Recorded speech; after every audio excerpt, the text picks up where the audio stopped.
You're smart. Everyone's told you that. So why does your life still feel like you're stuck on level 1, watching people who aren't even half as smart as you run laps around you? It's brutal, right? You've got the brains, you've got the ideas, but instead of living the life you imagined, you're sitting here wondering, what's wrong with me? Here's the truth. Intelligence is a gift, but without action, it's like owning a Ferrari with no gas.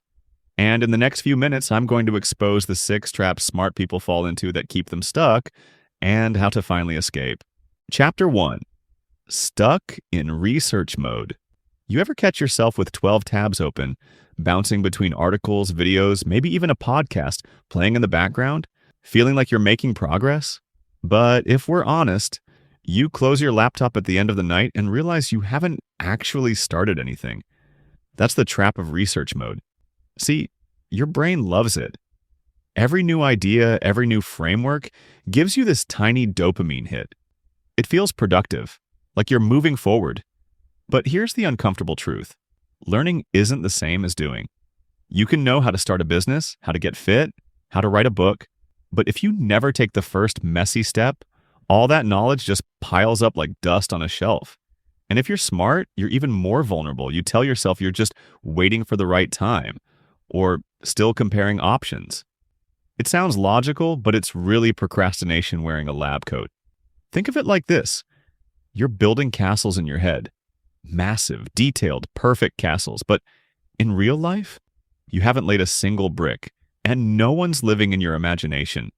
The truth? Action beats information. Always. Because bricks, even if they're crooked, build something real. But here's the kicker. Even if you do manage to put down that first brick, most people immediately run into the next trap. And this one? It's even sneakier. Chapter 2. The Perfectionism Prison. Perfectionism feels noble, doesn't it? You tell yourself you're just raising the bar, aiming for quality. But let's call it what it really is. Procrastination in disguise. You're not perfecting, you're avoiding.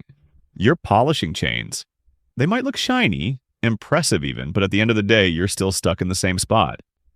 Maybe it's a draft sitting on your desktop that never gets posted, or a business plan saved as final version, but never launched, or that gym routine you've mapped out in a color-coded spreadsheet that you've yet to try even once. Perfectionism convinces you that it's safer to keep preparing than to actually show your work. And deep down, it's not about the product, it's about the judgment. You're terrified someone will see your imperfect attempt and think less of you. So instead of risking criticism, you lock your ideas in a vault and tell yourself you'll release them when they're ready. But here's the hard truth. Ready never comes. The antidote?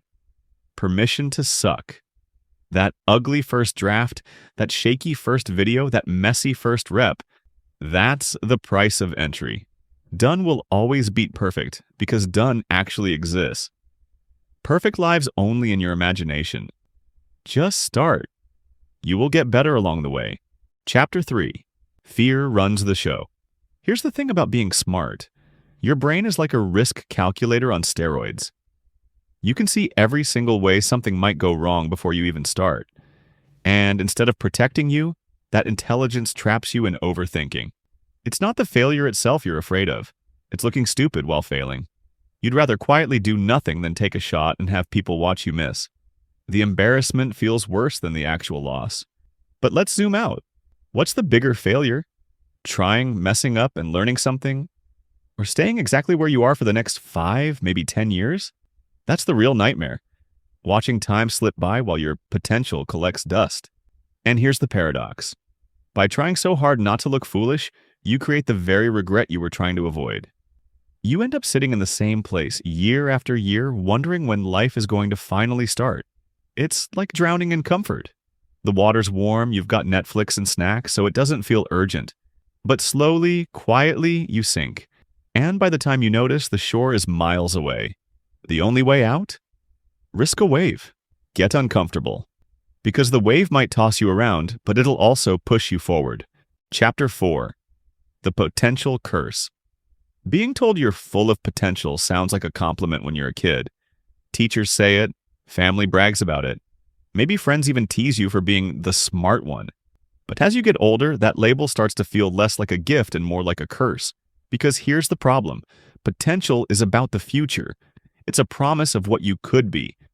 But when you look at your actual life, the job you hate, the projects half finished, the plans still sitting in drafts, there's a painful gap between who people think you are and who you really feel like inside.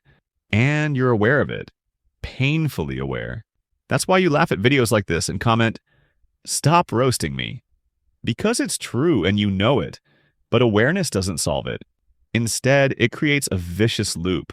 You feel the pressure to live up to your potential. That pressure leads to overthinking. Overthinking leads to inaction. And then you're back at the start, feeling stuck all over again. What makes it worse is the thought of wasted years. You catch yourself thinking, did I just burn through my 20s? Or am I really going to waste my 30s too? That regret hits harder than any failure ever could. Chapter 5. Why action beats intelligence. Here's the truth that stings. Intelligence doesn't win. Action does.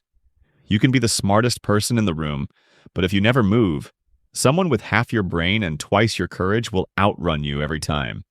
So how do you break it? You shrink the goal. Forget the giant master plan. Don't aim to write a whole book. Just write one ugly page. Don't aim to get fit this year. Just put on your shoes and walk around the block.